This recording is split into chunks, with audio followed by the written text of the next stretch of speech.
कहानी शुरू होते ही हम एक एयरपोर्ट देखते हैं जहां बहुत से लोग आते जाते हुए दिखाई देते हैं। इसी बीच हम एक लड़की को देखते हैं जिसकी तबीयत खराब लग रही थी। अचानक से उसकी तबीयत कुछ ज्यादा ही खराब होने लगती है, इसलिए वो वॉशरूम में भागती है। वॉशरूम में जाते ही वो अपने हाथ पर बंधी पट्टी देखती है जिस पर किसी जानवर ने काटा था। अब वो तड़पने लगती है और उसकी आंखों का कलर ग्रीन हो जाता है। इसी दौरान हम देखते हैं कि वो लड़की एक खतरनाक भेड़िया बनकर बाहर आती है और वो भेड़िया सब पर हमला करने लगता है। अब सब तरफ अफरा तफरी मच जाती है, लोग इधर उधर भागने लगते हैं। भेड़िया बहुत से लोगों को जख्मी कर रहा होता है। तभी वहाँ पुलिस आ जाती है। पुलिस गोलियां चलाने लगती है और अब वहाँ बहुत से भेड़िए दिखाई देते हैं। दरअसल जो भी इंसान जख्मी हुआ था वो भी भेड़िया बन गया था। देखते ही देखते कहीं लोग भेड़िए में तब्दील हो जाते हैं। सीन बदलता है और हम अमेरिकी प्रेसिडेंट और उनके सेक्रेटरी वुड्स को बात करते हुए देखते हैं। सेक्रेटरी वुड्स प्रेसिडेंट को इस घटना के बारे में जानकारी देते हैं। प्रेसिडेंट सेक्रेटरी को जनरल मोर्निंग को बुलाने को कहते हैं। अब जनरल मोर्निंग कमान अपने हाथ में लेते हैं और ऑर्डर देते हैं कि एयरपोर्ट एरिया से बाहर निकलने वाले सारे रास्ते बंद कर दिए जाए।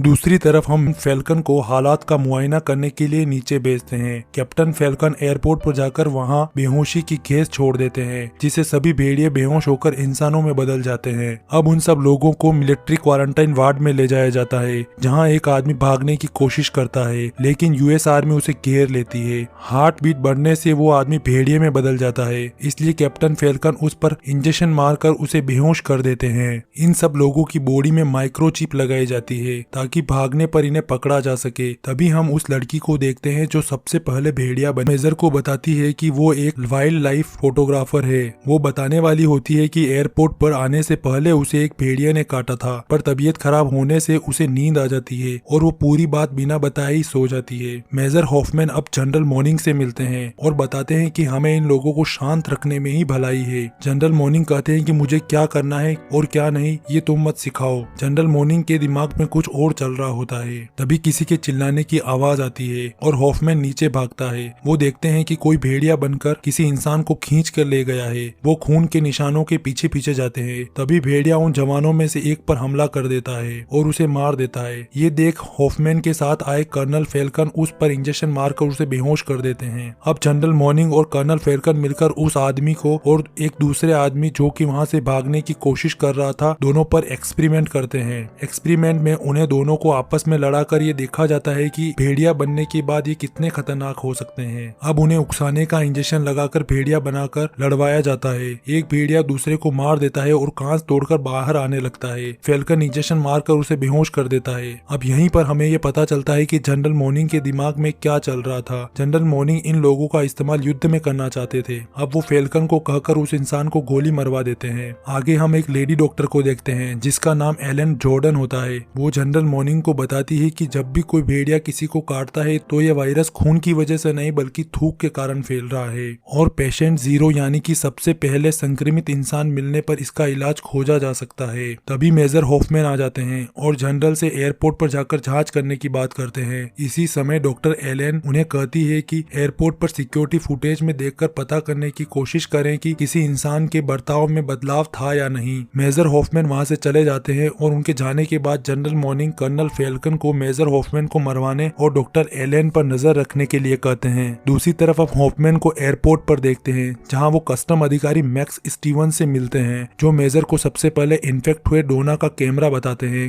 कैमरा में एक काले भेड़िए और उसके काटने की फोटो देखकर मेजर को पता चलता है कि डोना को एयरपोर्ट पर आने से पहले ही काटा गया था। तभी वो जनरल को फोन पर बताते हैं कि उनको पेशेंट जीरो मिल गया है और उसका नाम डोना वोड्रेस है। इसी दौरान कर्नल फैल्कन जनरल के दिए आदेश के अनुसार मेजर हॉफमैन को मारने के लिए एक आदमी से उसके परिवार को कैंप से दूर ले जाने का सौदा करते हैं और उसे मेजर हॉफमैन का फोटो दिखाकर इंजेक्शन देकर भेड़िया में तब्दील करके हेलीकॉप्टर से एयरपोर्ट पर फेंक देते हैं। नीचे गिरते ही भेड़िया स्टीवन पर हमला कर देता है, परंतु स्टीवन के चेयर्स के पीछे छुप जाने के कारण भेड़िया हॉफमैन के पीछे भागता है। हॉफमैन वॉशरूम में भाग जाते हैं। भेड़िया वॉशरूम में आ जाता है। हॉफमैन उस पर गन तान देते हैं और उसे मरने से बचाने के लिए गन बेसिन पर रखकर उससे प्यार से काबू करने लगते हैं, पर अचानक से गन बेसिन से नीचे गिर जाती है और भेड़िया हॉफमैन पर हमला कर देता है। इसलिए मजबूरन हॉफमैन को उसे फायर करके मारना पड़ता है। इधर कर्नल फैल्कन मेजर हॉफमैन के बच जाने की सूचना जनरल को देता है। दूसरी तरफ मेजर हॉफमैन स्टीफन को डोना के बारे में और भी सुराग ढूंढने को कहकर वहां से निकल जाते हैं। अब मेजर हॉफमैन डॉक्टर एलन और जनरल को डोना के बारे में बताते हैं। जनरल मॉर्निंग कर्नल फैल्कन को डोना को ढूंढने को कहकर प्रेसिडेंट सेक्रेटरी वुड्स से मिलने चले जाते हैं। वो वुड्स को पूरी बात बताता है कि कैसे वो इन लोगों का प्रयोग युद्ध में कर सकते हैं। वुड्स उसे कहते हैं कि अगर हमने उन पर कंट्रोल खो दिया तो मुसीबत आ सकती है, परंतु जनरल कहता है कि हम पूरी होशियारी से उन्हें काबू करेंगे। सीन चेंज होता है और कर्नल फैल्कन डोना को ढूंढ रहे होते हैं, लेकिन डोना उनसे बचते हुए भागकर एक दीवार के पीछे छुप जाती है और उसकी हार्ट बीट तेज होने की वजह से वो भेड़िए में तब्दील हो जाती है। कर्नल फैल्कन और जवान उसे पकड़ने उसके पीछे लग जाते हैं और साथ ही जनरल भी हेलीकॉप्टर से उस पर नजर रखते हैं। भागते हुए उसके सामने बिजली के तार आ जाते हैं तो वो आगे नहीं भाग सकती थी।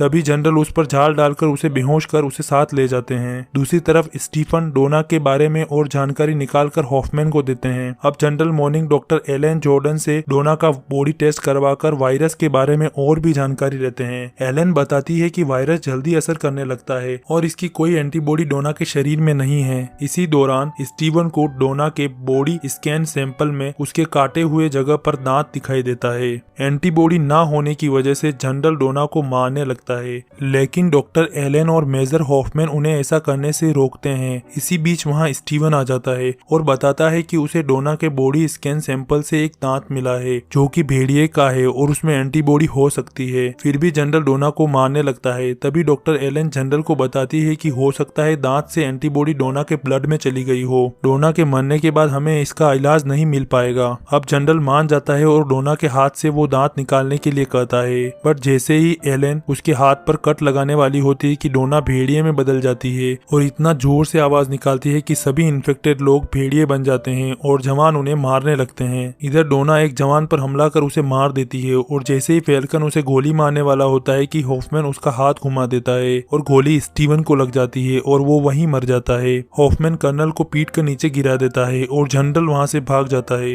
हॉफमैन डोना से प्यार से बात करके उसे काबू में कर लेता है और डोना इंसान बन जाती है। अब सभी भेड़िए उस बिल्डिंग से निकलकर शहर की ओर भाग जाते हैं और शहर में लोगों पर हमला करने लगते हैं। जनरल के जवान शहर में अलर्ट कर देते हैं कि भेड़िए शहर में दाखिल हो गए हैं। इधर प्रेसिडेंट के पास भी खबर पहुंच जाती है और सेक्रेटरी वुड्स उन्हें वहां से सुरक्षित जगह चलने के लिए कहते हैं। दूसरी तरफ मेजर हॉफमैन प्रेसिडेंट से बात करते हैं कि जनरल के इरादे नेक नहीं हैं और उसने आपको गलत इन्फॉर्मेशन दी है, परंतु प्रेसिडेंट उसकी बात पर विश्वास नहीं करते हैं। अब मेजर हॉफमैन डोना और एलन वहां से जाने लगते हैं कि तभी जनरल मॉर्निंग और उसके जवान उन्हें रोकने के लिए फायर करने लगते हैं। वो दीवार के पीछे छुप जाते हैं और जनरल को चकमा देकर वहां से निकल जाते हैं। दूसरी तरफ हम देखते हैं कि भेड़िए पूरे शहर में फैल रहे होते हैं। तभी एक जवान जनरल को बताता है कि सेक्रेटरी ऑफ डिफेंस ने सभी ब्रिज उड़ाने का आदेश दे दिया है। इधर मेजर हॉफमैन डोना और एलन झील के रास्ते शहर में जाने की कोशिश करते हैं, लेकिन कर्नल फैल्कन उनके पीछे लग जाता है। ये देख डोना उनकी बोट को टक्कर मारकर उनका बैलेंस बिगाड़ देती है और वो वहां से भाग जाते हैं। आगे हम देखते हैं कि बहुत अधिक खतरा फैलने के कारण प्रेसिडेंट भेड़ियों को मारने का आदेश दे देते हैं। आदेश मिलते ही सैनिक भेड़ियों को मारने लगते हैं, परंतु भेड़ियों की तादाद अधिक होने से बहुत से सैनिक मारे जाते हैं। दूसरी तरफ मेजर हॉफमैन, डॉक्टर एलन और डोना तीनों झील से निकलकर कार से भागने लगते हैं और जनरल भी उन पर हेलीकॉप्टर से नजर रखे हुए था। सीन बदलता है और हम देखते हैं कि भेड़ियों को मारने के लिए हेलीकॉप्टर से फायर किया जा रहा होता है। डोना के हाथ में चिप लगी होने के कारण कर्नल फैल्कन फिर से उनके पीछे लग जाता है और उनकी गाड़ी को जोरदार टक्कर मारकर उन्हें रोक देता है। हॉफमैन गाड़ी से उतरकर फायर करने वाला होता है कि फैल्कन उसे गोली मार देता है और डॉक्टर एलन और डोना को पकड़ कर ले जाता है और इसकी सूचना वो जनरल मॉर्निंग को देता है और कहता है कि हॉफमैन मारा गया।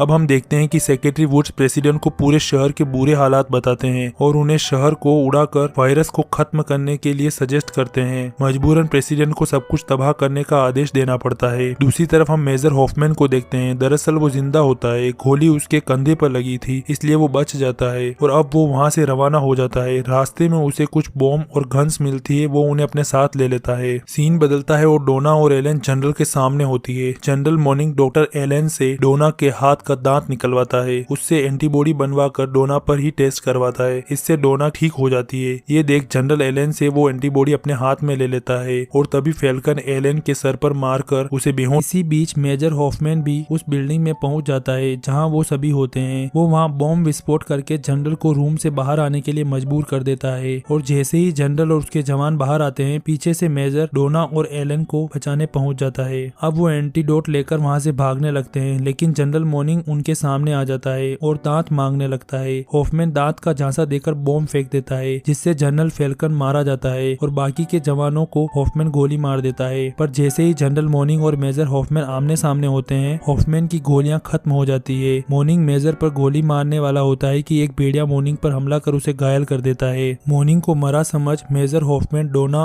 और एलन वहां से निकल जाते हैं। वो प्लेन में जाने लगते हैं कि अचानक से एक भेड़िया उनके प्लेन पर हमला कर देता है, जिससे प्लेन के एक हिस्से में आग लग जाती है। फिर भी हॉफमैन प्लेन को उड़ा देता है। थोड़ा उड़ने के बाद प्लेन एक ब्रिज पर क्रैश हो जाता है और वो सभी बेहोश हो जाते हैं। थोड़ी देर बाद डोना की आंख खुलती है, वो हॉफमैन को जगाती है। तभी एक भेड़िया डोना को खींचकर बाहर ले जाता है। ये देख हॉफमैन प्लेन में पड़े वायरस के सैंपल को खुद पर लगा लेता है और खुद भेड़िया बन जाता है और उस भेड़िए पर हमला कर देता है जो डोना को खींच कर ले गया था। अब वो दोनों लड़ने लगते हैं। दूसरी तरफ हम देखते हैं कि प्रेसिडेंट के आदेश पर एक एक करके शहर के सभी ब्रिज उड़ाए जा रहे होते हैं। इधर वो भेड़िया मेजर हॉफमैन को बुरी तरह घायल कर देता है। तभी डोना बंदूक से उस भेड़िए के मुंह में फायर कर देती है, जिससे वो ब्लास्ट हो जाता है और हम देखते हैं कि वहाँ जनरल के गले का मिलिट्री लॉकेट गिरा मिलता है। इससे ये पता चलता है कि भेड़िया कोई और नहीं बल्कि जनरल मॉर्निंग था, जो उस समय सिर्फ घायल हुआ था। और फिर डोना जख्मी होने के कारण अपना दम तोड़ देती है। अब तक सभी ब्रिज तबाह कर दिए गए थे और एयरफोर्स शहर को तबाह करने के लिए बॉम्ब गिराने को तैयार थी। उसी समय हॉफमैन प्रेसिडेंट को बताते हैं कि हमारे पास इलाज है, ये मिशन रोकना होगा। प्रेसिडेंट रोकने का ऑर्डर दे देते हैं, लेकिन जवान पहले ही बॉम्ब गिरा देता है और अब शहर तबाह होने लगता है। हॉफमैन और एलन झील में कूदकर अपनी जान बचाते हैं और किनारे पे आ जाते हैं। उनके हाथ में एंटीबॉडी बनाने के लिए भेड़िए का दांत भी होता है और यहीं पर मूवी खत्म हो जाती है। आपको वीडियो कैसी लगी प्लीज कमेंट करके बताएं। पसंद आई हो तो लाइक, शेयर एंड सब्सक्राइब करें।